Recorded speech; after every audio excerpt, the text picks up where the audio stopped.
السلام علیکم۔ امید کرتا ہوں کہ آپ سب خیریت سے ہوں گے۔ آج کے اس لیکچر میں ہم امیر مینائی کی ایک بہت ہی مشہور نعت کی تشریح آپ کے سامنے پیش کریں گے۔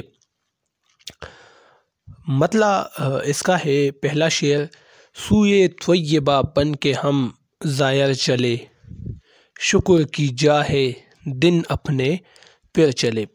مشکل الفاظ کے معنی: زائر کہتے ہیں زیارت کرنے والا، دیکھنے والا۔ سوئے طیبہ یعنی مدینہ منورہ کی طرف، جا کہتے ہیں جگہ کو، مقام کو۔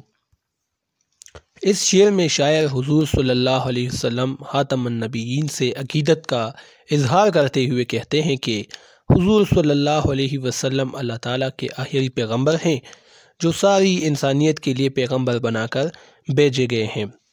حضور صلی اللہ علیہ وسلم کا روضہ مبارک مدینے میں ہے۔ مسلمان جب حج ادا کرنے جاتے ہیں تو روضہ رسول صلی اللہ علیہ وسلم پر حاضری ضرور دیتے ہیں۔ اس لیے شاعر اپنی خوش نصیبی کا اظہار کرتے ہوئے کہتے ہیں کہ میری دلی خواہش تھی، میری یہ تمنا تھی کہ میں روضہ رسول صلی اللہ علیہ وسلم کی زیارت کروں، تو اللہ تعالیٰ نے میری یہ خواہش پوری کر دی۔ اب میں مدینہ شہر کی طرف روانہ ہوں اور یہ میرے لیے بڑی خوشی کی بات ہے۔ اب میری تمام پریشانیاں، دکھ درد دور ہو جائے گی اور میرے تمام گناہ معاف ہو جائیں گے۔ دوسرا شعر ہے: یا رسول اللہ صلی اللہ علیہ وسلم جلدی آئیے، لشکر اندوہ میں ہم گر چلے۔ لشکر اندوہ کہتے ہیں غموں کا لشکر، گر جانا یعنی پنس جانا۔ اس شعر میں شاعر حضور علیہ السلام سے عقیدت و محبت کا اظہار کرتے ہوئے کہتے ہیں کہ یا رسول اللہ صلی اللہ علیہ وسلم، آج دنیا کے تمام مسلمان غموں اور پریشانیوں میں گرے ہوئے ہیں کیونکہ وہ اسلامی تعلیمات کے مطابق زندگی نہیں گزارتے۔ بائی بائی کے خون کا پیاسا ہو چکا ہے اور دولت کی لالچ نے انہیں اندھا کر دیا ہے۔ حلال حرام، نیک و بد، چھوٹے بڑے کا فرق سب بھول چکے ہیں۔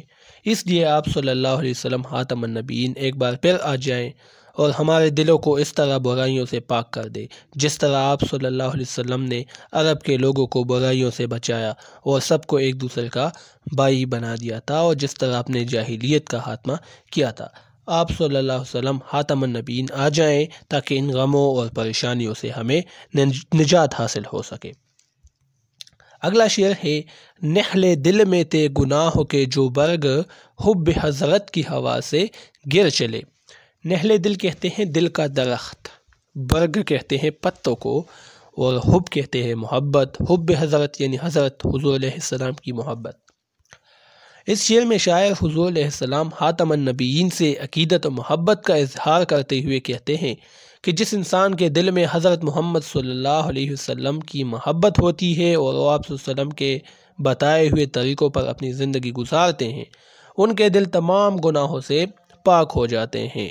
شاعر نے اپنے دل کو ایک درخت سے تشبیہ دی ہے کہ جب ہوا چلتی ہے تو درخت سے تمام گلے سڑے پتے گر جاتے ہیں۔ اسی طرح میرے دل کے درخت میں بھی گناہوں کے بہت سے پتے تھے، لیکن جب میرے دل میں حضور علیہ السلام کی محبت کی ہوا چلی تو میرے دل کے درخت سے گناہوں کے تمام پتے گر گئے اور میرا دل پاک صاف ہو گیا۔ یعنی میں بہت زیادہ گناہ گار ہوں لیکن میرے دل میں اپنے نبی صلی اللہ علیہ وسلم کی محبت ہے، لہٰذا جس دل میں نبی علیہ السلام کی محبت ہو، پیار ہو، تو پھر اس دل میں گناہ اپنی جگہ نہیں بنا سکتی۔ چوتھا شعر ہے: کیا میسر ان کو ہوتی راہ راست، چال پر کب آفقی کافر چلے۔ میسر کہتے ہیں حاصل ہونا، دستیاب ہونا۔ راہ راست کہتے ہیں سیدھا راستہ، اور چال کہتے ہیں طریقہ۔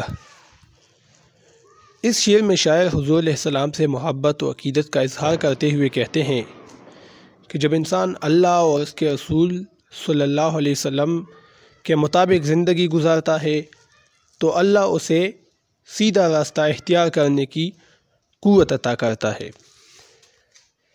اس طرح انسان کی دنیا و آخرت سنور جاتی ہے، خوبصورت بن جاتی ہے۔ حضور علیہ السلام کو جب نبوت حاصل ہوئی تو آپ صلی اللہ علیہ وسلم نے عرب کے لوگوں کو اسلام کی دعوت دی۔ آپ صلی اللہ علیہ وسلم کے اخلاق حسنہ سے عرب کے لوگ اتنے متاثر ہوئے کہ انہوں نے بت پرستی کو چھوڑ کر اسلام قبول کر لیا۔ لیکن کچھ لوگ ایسے بھی تھے کہ جنہوں نے حضور صلی اللہ علیہ وسلم کے بتائے ہوئے راستے کو اختیار نہ کیا اور کفر پر قائم رہے۔ اللہ تعالیٰ بھی ایسے لوگوں کو ہدایت نہیں دیتا اور ایسے کافروں کی دنیا و آخرت دونوں تباہ ہوں گے۔ شعر نمبر 5۔ پھر رسائی کی رسا تقدیر نے، پھر مدینے ہو کر ہم زائر چلے۔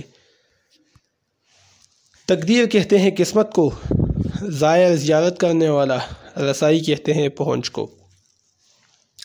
اس شعر میں شاعر حضور خاتم النبیین صلی اللہ علیہ وسلم سے محبت و عقیدت کا اظہار کرتے ہوئے کہتے ہیں کہ عاشقان رسول صلی اللہ علیہ وسلم کے لیے یہ بہت خوش قسمتی ہے کہ وہ روضہ رسول صلی اللہ علیہ وسلم کی زیارت کریں، کیونکہ روضہ رسول صلی اللہ علیہ وسلم کی زیارت کرنے سے تمام گناہ معاف ہو جاتے ہیں، سب پریشانیاں دور ہو جاتی ہے اور دل کو سکون ملتا ہے۔ یہی وجہ ہے کہ وطن پر واپسی پر ان کی آنکھوں سے آنسو جاری ہوتے ہیں۔ ان کی یہی خواہش ہوتی ہے کہ انہیں مدینہ شہر میں ہی موت آ جائے، اس لیے ان کے دلوں میں دوبارہ مدینہ شہر جانے کا ارمان ہوتا ہے، ان کی دوبارہ جانے کی آرزو ہوتی ہے۔ شاعر کہتے ہیں کہ میں ایک بار پھر رسول اللہ صلی اللہ علیہ وسلم کی زیارت میں ایک مرتبہ کر چکا ہوں، لیکن میرے دل میں دوبارہ اس مدینے کی زیارت کرنے کی خواہش ہے، تو اللہ تعالیٰ نے میرے جانے کا وسیلہ بنا دیا ہے۔ آج پھر میں روضہ رسول صلی اللہ علیہ وسلم کی طرف ایک زائر کی حیثیت سے مدینے کی شہر جا رہا ہوں۔ اگلا شعر ہے شعر نمبر 6۔ شوق دل نے کی دوبارہ رہبری، آگے بھی ہو کے آئے تھے اب پھر چلے۔ رہبری کہتے ہیں رہنمائی کو، شوق دل کہتے ہیں دل کا شوق، تمنا، خواہش۔ اس شعر میں شاعر حضور علیہ السلام خاتم النبیین سے عقیدت و محبت کا اظہار کرتے ہوئے کہتے ہیں کہ عاشقان رسول صلی اللہ علیہ وسلم روضہ مبارک پر جانے کے لیے ہر وقت بے چین رہتے ہیں، رات دن یہی دعا کرتے ہیں کہ وہ کسی طرح روضہ رسول صلی اللہ علیہ وسلم کی زیارت کرے، کیونکہ جب مسلمان وہاں پر حاضری دیتے ہیں تو رو رو کر مغفرت مانگتے ہیں۔ اللہ تعالیٰ ان کے گناہوں کو ان سے اس طرح پاک کر دیتا ہے جس طرح پیدا ہونے والا بچہ گناہوں سے پاک ہوتا ہے، ان کی تمام پریشانیاں دور ہو جاتی ہے۔ وہ ایک بار جب روضہ رسول صلی اللہ علیہ وسلم کی زیارت کر لیتے ہیں تو بار بار ان کے دل میں شوق پیدا ہوتا ہے کہ وہ مدینہ شہر جائیں۔ شاعر کہتے ہیں کہ میں ایک بار پھر روضہ رسول صلی اللہ علیہ وسلم کی زیارت کرنا چاہتا ہوں، میں پہلے بھی گیا تھا مگر میرے دل میں یہ شوق پیدا ہوا تھا کہ میں ایک بار پھر مدینے چلا جاؤں، لہٰذا میں ایک بار پھر مدینے جانے والا ہوں، میں وہاں پر اپنے محبوب کے دربار پر حاضری دوں گا۔ اگلا شعر ہے راہ حضرت میں اڑتا ہوں امیر، مقطع ہے آخر شعر ہے۔ راہ حضرت میں اڑتا ہوں امیر، اڑ کے کیا مجھ سے کوئی طائر چلے۔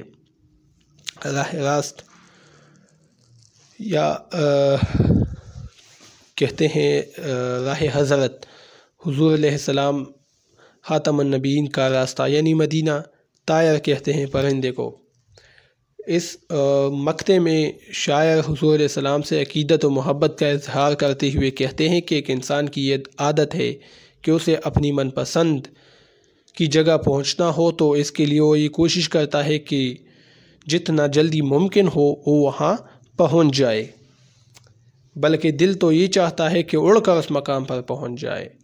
میں بھی روضہ رسول صلی اللہ علیہ وسلم پر حاضری دینے کے لیے مدینہ شہر کی طرف روانہ ہوں، اور میری کوشش ہے کہ میں جلد از جلد اس مقدس جگہ پر پہنچ جاؤں۔ میری یہ بھی کوشش ہوتی ہے کہ میں اڑ کر اس جگہ پر پہنچ جاؤں، یعنی بہت جلد مدینے چلا جاؤں۔